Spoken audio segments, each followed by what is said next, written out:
It's Calgary's podcast on the Canada's Podcast Network. CEO and co-founder of Plankk, a fitness and technology company. Welcome to the show, Colin, and thanks for taking the time today to be here for our listeners.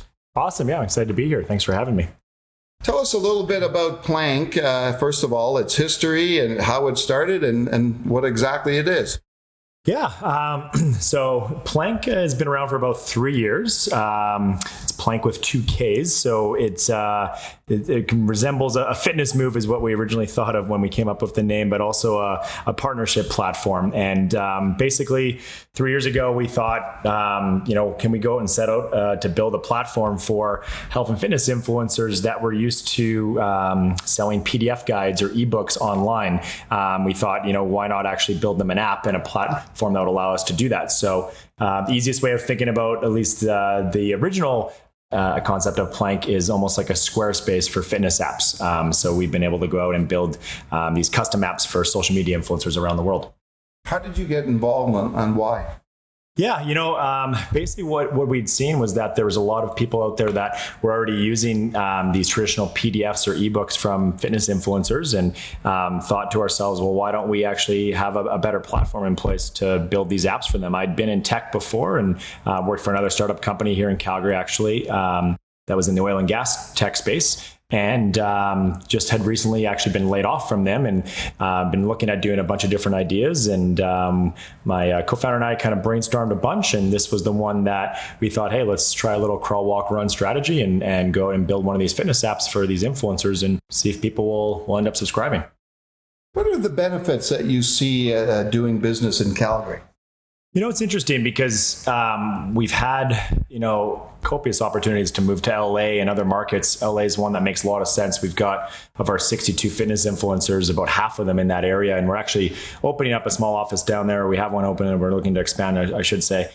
The juggle for us was, okay, well, Calgary and Canada has some benefits through different grant programs, some opportunities here in Calgary when we looked at leasing out our space for some good deals on rent, given the state of the market, versus, the competitiveness on both resources, meaning tech talent and how quickly the turnover is down in the States, as well as a pricier market. So we decided to keep HQ here in Calgary to take advantage of some of the new talent coming in the market, some of the grant programs that would help us acquiring the talent and things like office space leasing. What are the challenges that you've had in doing business in Calgary or setting up business in Calgary?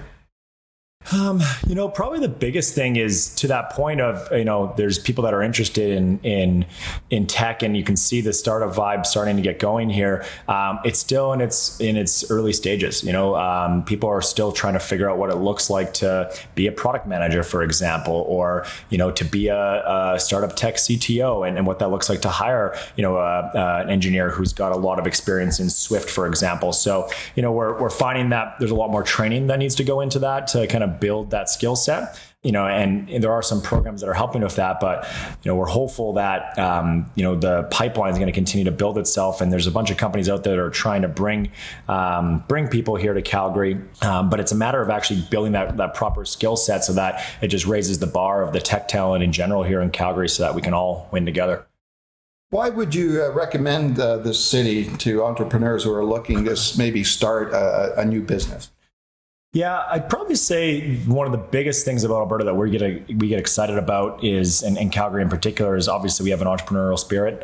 You do see the change in the guard now happening with the energy industry kind of in its current state, and people, thinking, hey, well, if I'm 10 or 15 years into my career, I've been through 2 serious recessions, do I really want to sustain this right now and continue to, cross my fingers it's going to come around and not come back to hurt us again. So I think the benefit is that you've still got that mentality of people that are, wanting to take some risks, and whether that's being business for themselves or join a startup company or a small tech company like one like us that's growing and say, I'm going to try something new and be a part of something different here in Calgary. So I'd say that's one of the biggest benefits is just our that entrepreneurial spirit and that risk tolerance that we have here in Calgary. And that's why we're optimistic this is only going to continue to get better for us here.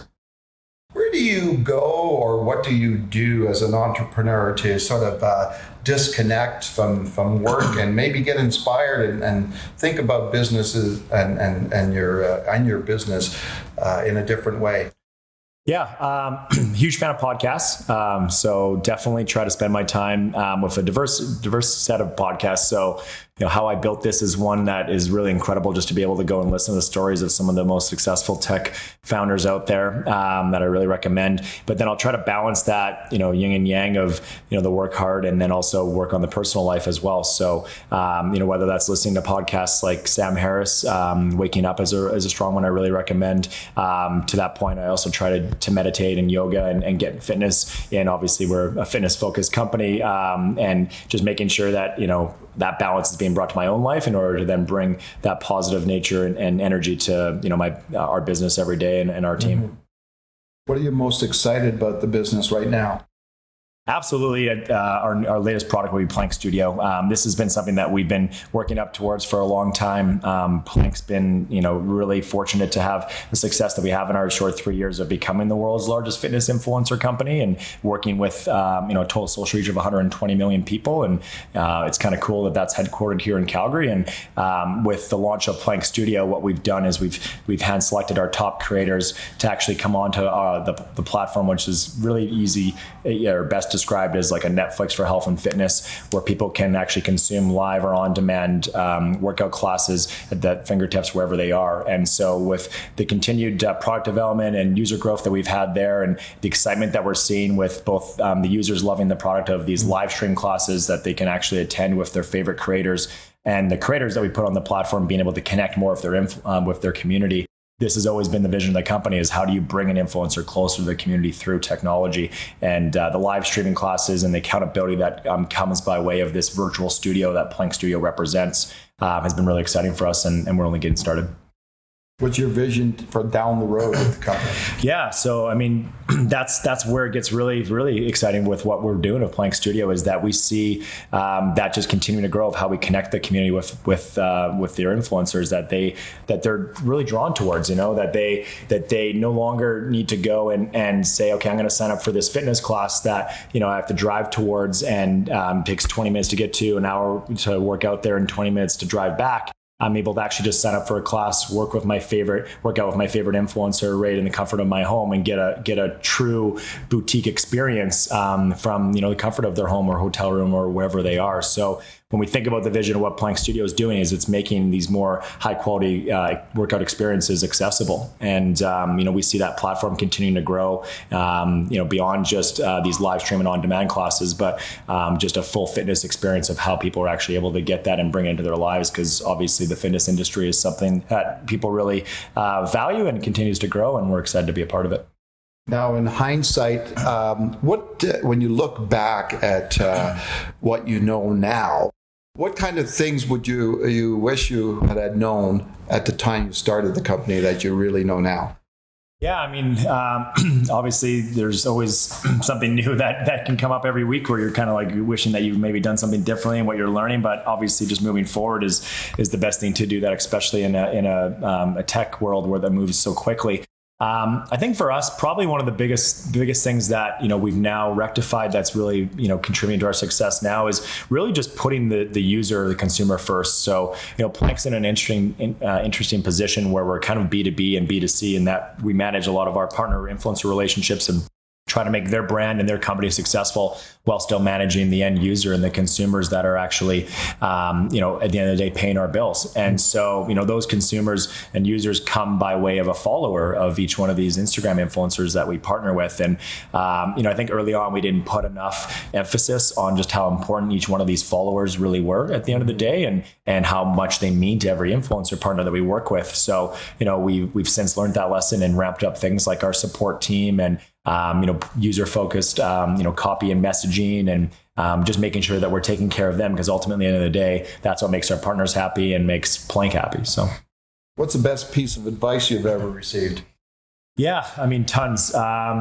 I'd say probably the thing that we really live by here is what we're trying to implement and create for today is not necessarily the solution for tomorrow. So there's been a lot of times where we've just had to, like I said earlier, whether that's failing fast or just implement something to help get the job done before knowing that that's not going to be the be all and solution. So, a couple examples that come to mind would be our very first app that we shot. We didn't know if it was the proper method of shooting images as opposed to videos, but we knew it would be a little bit quicker to edit and get those uploaded. We also knew it'd be faster to fly down to Miami and work with our first partner and do that shoot with her rather than trying to trust, a photographer we've never worked with. So, we implemented a process pretty quickly of the type of app that we built, which was image-based, that, we controlled a lot more of, and knowing that, hey, that this could change. And it ended up doing that as we, moved into more video-based apps with photography crews that we now trust and work with around the world. So, just being able to continue to reiterate and not just kind of trust something because it's working, but know that there could always be some, better way if you can kind of look at that to improve. Mm-hmm. Everybody's got a bucket list these days. What's on top of yours? Yeah, we got a ton here at Plankk. I'd say the biggest thing when you think about it is, again, we're trying to take these massive communities and connect them with their audiences and their community, and with the influencer that they're drawn towards. When you think about one of the biggest influencers that has the largest community in the fitness space, somebody that comes to mind is The Rock. And we feel that, one day we should be able to offer something pretty compelling to The Rock about how he can connect more with his community by way of a live streaming, really engaged experience. And so, I think we're getting close to doing that. What about on a personal level outside of business? Yeah, I think the biggest thing for me is I noticed that when I'm slipping on the personal balance, it doesn't bode well for the company and for anybody that I'm surrounding myself with. So, although I try to keep that daily practice and try to keep some sort of, fitness and meditation in my life, I think a big goal for me is just making sure that I'm able to sustain that, because if that's not something that's that I'm able to kind of continue to contribute and work towards, it's not going to bode well for anybody. If you weren't doing what you're doing now, what kind of a career or profession do you think you would be involved in? Yeah, I thought about that actually a couple of weeks ago, because there was a fork in the road when we started Plankk, and I was looking at maybe getting some more tech experience before founding this, and kind of just looked at it as a if not now when. And having started some companies before in the past and exited once before, I've realized that this is just what I love doing. And so there's other ideas and concepts I've thought about, and I've really tried to focus a lot on even my own mental health as I'm talking about here, and I think there's a lot of people out there that could use that same help. And so whether that's something in the not-for-profit space or the next idea, it'd certainly be something else. And there's a lot of things that Plankk still yet to do that hopefully we can continue to grow into. What book are you currently reading? Yeah, so I actually just finished a book called Just Listen by Mark Goulston. It's actually a really interesting book. He's a negotiator that obviously was a therapist by trade, but comes in with SWAT teams and deals with the hostage cases. And it's a really strong understanding with a lot of depth on how to elicit empathy from people and understand where they're coming from. And it's a fascinating read. If you had to pick one word to describe yourself, what would it be and why? Yeah, and actually, I guess not to piggyback off of that, but it'd probably be empathy. I think that's one of the things that I've been fortunate enough to learn a lot in my personal life and in my professional life, of just how to see something from somebody else's perspective and put yourself in their shoes. And I think as a leader, that can go a long way just for understanding the situation and what people are thinking and what drives them.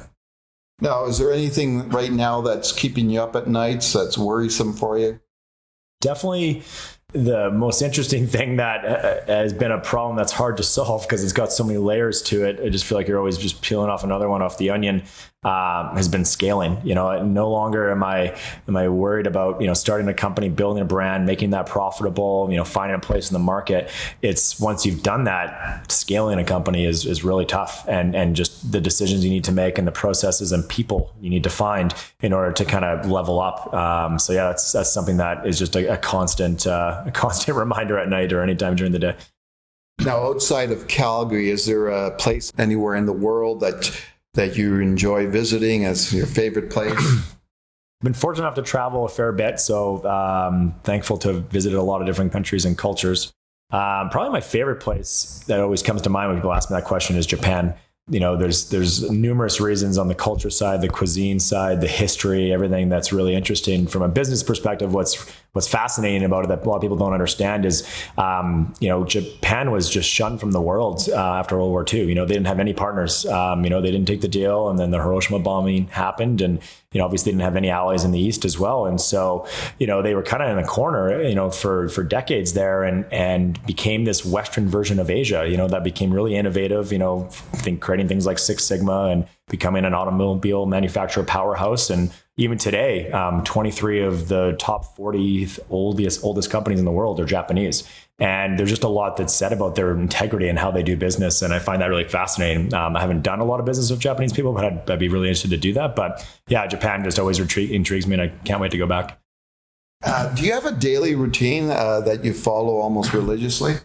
Yeah, kind of alluded to it earlier, but a big thing for me is I'm lucky enough to have a hammock in my house and here in the office. So in the morning, I like to make sure I get a meditation in.